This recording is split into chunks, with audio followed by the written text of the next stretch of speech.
বকেয়া আদায়ে যৌথ ধর্ণা। দিল্লিতে যৌথ ধর্ণার প্রস্তাব অধীরের। গতকালই বকেয়া আদায়ে ধর্ণার হুঁশিয়ারি। মেয়র রোডে ধর্ণার হুঁশিয়ারি মমতার। অধীরের থেকে আন্দোলনে শিখবেন না মমতা, প্রদেশ সভাপতিকে কটাক্ষ কুণাল ঘোষের। আমি মুখ্যমন্ত্রীকে বলবো 100 দিনের বকেয়া টাকা দেওয়া দরকার, আমাদেরকেও ইনভলভ করুন। আপনি কলকাতায় ধর্ণা দিয়ে কি করবেন? চলুন দিল্লিতে ধর্ণা দিবেন। আপনি একদিন নয়, লাগাতার চলুন না, একবার দিল্লিতে অনশন করবেন এক মাস, আমরা থাকবো আপনার সঙ্গে। এটা তো আইনি অধিকার। সেই আইনি অধিকারটাকে ফেরত দেওয়ার জন্য কেন সুপ্রিম কোর্টে কেস হচ্ছে না?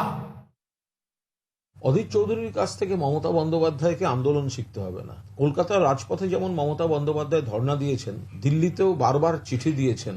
সমস্ত সাংসদরা মিলে যখন কেন্দ্রীয় প্রতিমন্ত্রীর কাছে, তখন পুলিশ দিয়ে তাদের উপর দমন পীড়নটা তৃণমূলের সাংসদদের উপরই করা হয়েছিল। অধীর চৌধুরীর কাছ থেকে মমতা বন্দ্যোপাধ্যায়কে বা তৃণমূল কংগ্রেসকে আন্দোলন শিখতে হবে না।